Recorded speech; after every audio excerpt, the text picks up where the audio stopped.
Welcome back, Ultima Weapons. It's the Night Sky Prince again. I personally loved Final Fantasy 15, but it's also no secret that me and a large number of other people in the Final Fantasy community weren't fully satisfied with the story that was presented in the game. While Final Fantasy 15 had a character cast that I absolutely adored, it simply felt like everyone was underutilized. Arden's backstory seemed ultra compelling, but it wasn't presented in its full light. RNAA was an absolute queen, but we only got to see a very surface level of her. Ravis was a character that we didn't get a good understanding of until episode Ignis. And Luna Freya, the short moments that she had focused on her duty as Oracle. I can't really say I know who she is as a person. These are all issues that the game's director, Hajime Tabata, has recognized and wants to resolve for the game, for fans that he claims have stuck with the game through all these years. The solution, of course, is Final Fantasy 15 Dawn of the Future, the second season of content for Final Fantasy 15. After announcing this season, Square Enix was very quiet about it and delaying the new series of expansions to 2019, as they wanted to raise quality even further, leaving this entire year of 2018 void of major FF15 content. And this content is meant to go all the way until the end of 2019, assuming there are no delays, though if there are delays, Final Fantasy 15 could stretch all the way into the year 2020. But above all else, it raises the question, is it really possible to fix the remaining story problems that still plague the game? And if they do, can they actually get players to come back and see this alternative grand finale for themselves? Let's face it, there's a lot of things that could not be fixed without anything essentially short of a remake, or at the very least, inserting the game's new content into the main story. And yes, that would retcon the story flow, which, to be honest, not only do I hope they do, I feel it's almost necessary. And considering the new cutscenes they've added into Chapter 12 and the entirely different alternative path you can take in Chapter 13 as Gladio, it's entirely possible. One of the core problems with Final Fantasy 15 arises from the disjointed nature of the game. There's just no way to experience Final Fantasy 15 the game as a self-contained piece of media and feel satisfied. You need to watch Kingsglaive, you need to watch Brotherhood, and while I actually enjoyed Kingsglaive and Brotherhood as their own independent pieces of media, especially when they first released, because the game barely even references the characters and events of these, it just doesn't tie everything together at all. The idea seems pretty sound at first. This movie and this anime will help lay the groundwork for the game's narrative, but the game doesn't even attempt to recap you on any of these events, and even on the tiny bits that it does, it just doesn't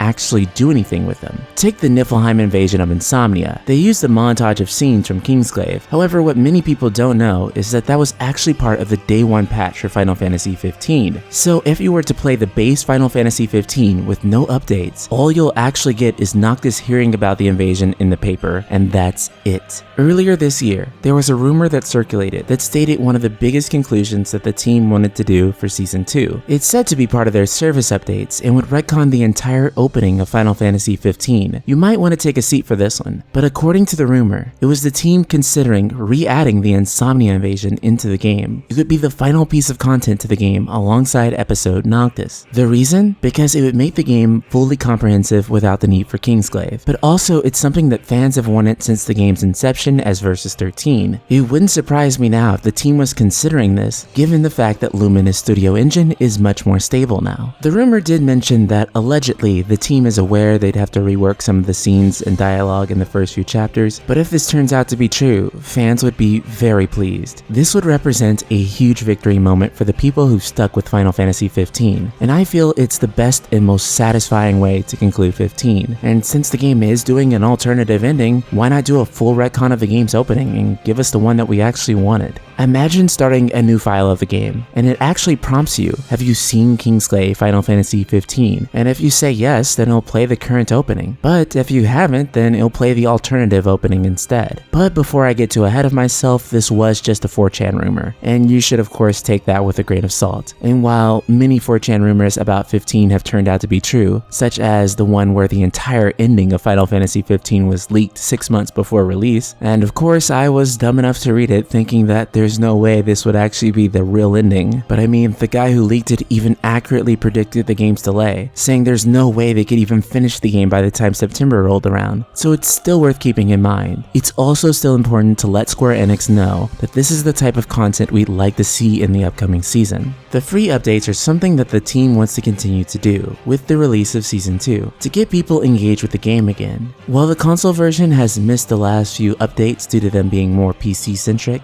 Business Division 2 is determined to keep improving the game as a whole. With that said, Season 2 must not be something that players can just select from within a menu. It should be something that they can access from within the game's story to keep an overall sense of cohesion. But that's not all that should happen. Players who have Season Pass 1 or Royal Edition, that content should also be triggerable within the main scenario, without having to exit menus and select the DLC. When Gladio leaves the party, trigger the scenario for episode Gladio. When Noctis wakes up and sees a wounded Ignis, let him begin telling the story of what happened and trigger episode Ignis. With each episode lasting about an hour and a half, this would also expand the game's main story, adding in a large degree of variety and allowing the player to get a sense of the actual timeline. 15 universe sounds great on paper, but not when the 15 planet itself is so barren. Episode Arden is scheduled to be the first episode in the lineup, with the working title Final Fantasy XV Conflict of the Sage, and is set to tell Arden's struggle with the Astrals and how he came to harbor resentment. Arden's backstory is one that was sorely missed in the main game. I remember that one point after 15's release, people were so desperate to understand more of Arden's backstory that a new theory regarding him was coming out every other day. And while many of them did have some merit to them, a lot of them got proven wrong as more information came out. The mystery behind this man has fascinated people for over 2 years now. In the game, as it is, Arden is a man who follows you around, offering you help, but also seems to be on the enemy side. It creates a simultaneous sense of worry and intrigue. Despite being the Imperial Chancellor, which, by the way, how in a modern world with modern technology do they not know who he is? How do the people of Lucius not know who Noctis is? Aside from these problems and other unexplained mysteries, in the course of the game, as it was released, Arden basically had no backstory aside from what was in Chapter 13. Him just saying, oh yeah, if you haven't figured it out by now, I'm actually just Red Noctis. Or maybe you're Blue Arden. In either case, I'm actually your uncle. And then things just jump 10 years forward and Talkit explains it in some minor dialogue. Literally, the biggest, most important reveal in the entirety of the game is designated to some minor dialogue with a very minor NPC. The best way to fix it? Trigger episode Arden in Chapter 13. Have him explain his backstory from there, and this would help alleviate the anticlimactic feeling almost entirely. Episode RNAA, dubbed Final Fantasy XV, The Beginning of the End, is set to arrive next after episode Arden, and at first I pretty much brushed this one off, as she's not nearly as pivotal to the plot as the other characters. But as I thought deeper into it, this could actually be the one to add depth to the story as it stands. Episode RNAA is said to be smaller when compared to the other 3 episodes, but it shows the Star Scourge from the perspective of Niflheim. In the course of the main game, there's never a good up-close personal look at the Star Scourge, the closest thing being when the demon half of Ravis takes over his body after him being killed, resulting him turning into some kind of a zombie. We may see Luna healing people with it, but we don't see regular people struggling with it. And outside of the Ravis thing that happened after he already died, you never really see anyone that you personally get to know throughout the game affected by the Star Scourge. Because the tragedy never affects you, it never becomes personal. And because it never becomes personal, you don't know how to relate to it. It pretty much just boils down to being a plot point in the later chapters. And you only get clear details on what it is if you read the little notes in Chapter 13. Again, one of the most important reveals in the entire game, and it's designated to something so insignificant. Episode RNAA could add this as a major reveal to the main game. Since this is so important, I must stress yet again that this should be part of the main game structure. And the absolute perfect place to put this is when you stop to meet her in Tenebrae. Have her tell you this as her backstory. Let her voice grow in concern that with Lady Luna Freya gone, she worries that the entire world will be consumed by demons. Episode Luna Freya, entitled Final Fantasy XV, The Choice of Freedom, stands to be the most absolutely pivotal episode leading up to the climax. It's described as, quote, the story of Luna's fate, which not even death can free her from, her battle to save the one that she loves, and overturn the destiny dealt to the Lucian King. Judging by the wording of that description, it almost kinda spoils that Luna's gonna be successful. But but that's another ongoing issue that we can talk about in a different video. The point here is that Luna is going to be fighting from beyond the dead to save Noctis. We know this episode takes place after chapter 9. The biggest potential problem I can see with episode Luna is that it decides to solely focus on her duty as Oracle, or try to force more romance between her and Noctis. Don't get me wrong though, those things are absolutely important to defining the aspects of who Lunafreya is as a character, but they can't be the absolutely only things that there are to her. The relationship between the four boys and them as individual characters is so stellar, in part because the game does a really good job as understanding them as individuals. If they weren't interesting characters on their own right, then interactions couldn't make them interesting either. And what makes them so relatable is that you understand a lot of their personality traits. What do they like to eat? Who is the longest sleeper in the party? Who sleeps the least? What's Gladio's ideal day like? Or what's Ignis's or Prompto's ideal day like? You can very reasonably answer these questions. We all can, because the game and even Brotherhood does a great job of making these things apparent. But Lunafreya? What does Lunafreya like to do? What does Lunafreya enjoy? Does she even have a sense of humor? Prior to the game's release, there was a lot of discussion if Luna was going to be a strong female protagonist. And even after this game's release, there's still some debate on that. There are quite a few people who do view her as strong, continuing to fulfill her duty even as her physical body was literally declining, literally draining her life force to awaken the astrals, which I actually found seeing her as a strong character in that sense very believable. But we overlooked the critical flaw with the presentation of Lunafreya. Her being strong, whether it be physically or emotionally, is not that relevant. It's the fact that we never get to know who she is without things being thrusted upon her. Who is the Lunafreya without her oracle duty or her arrangement to Noctis? Who is she when she takes the crown off? We can only make very broad assumptions, as there's nothing definitively to go on. Whether it's through flashbacks or expressions of her own personal taste, she needs to show a side of her with her hair down. And come to think of it, I don't just mean that figuratively either. I feel as though, just like in previous episodes, each character needs a new costume to fit their episode. Throughout the course of the game, Luna's hair stays up in a princess ponytail, until some,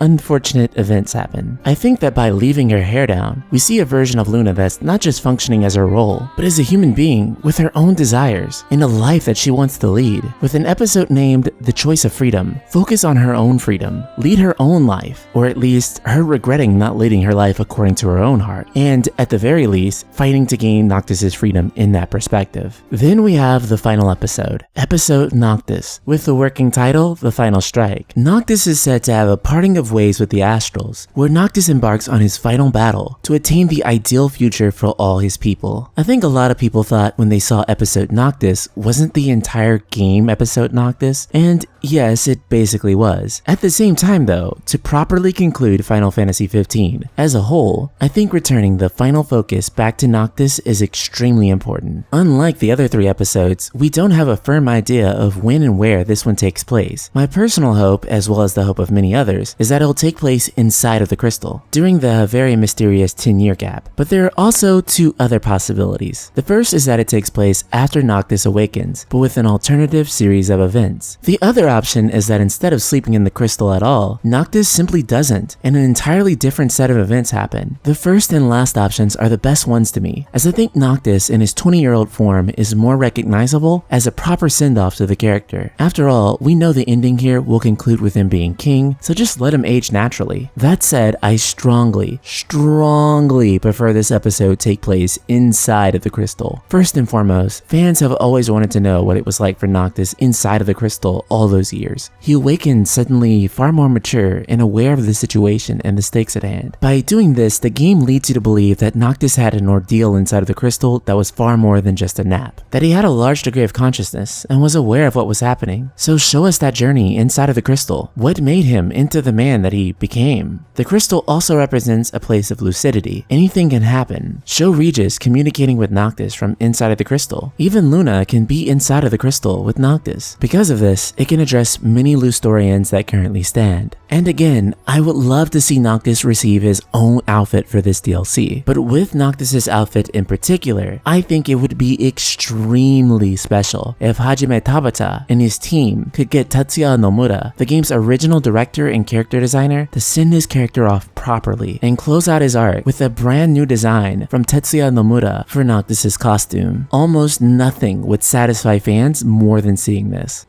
There's almost nothing that can completely fix all of Final Fantasy XV's narrative mishaps, short of some sort of remake or reboot, but don't look forward to Final Fantasy Versus 15 anytime soon. But that's okay. If Square Enix can simply stick to what's essential in making this story feel fulfilling to fans, then that'll be the deciding factor if Final Fantasy XV Dawn of the Future is a success. So Ultima Weapons, what do you think Square should do with Dawn of the Future? I know some of you think delete it and move on, but it's happening anyways. So what could they do to actually help increase your satisfaction with the game? Subscribe, click the bell icon, and let me know in the comments below. And if you really love Final Fantasy XV, I mean really love Final Fantasy XV, be sure to head on over to our Facebook group, Ultima, Square Enix plus JRPGs. It'll be even better when the next patch goes live. Link in the description below.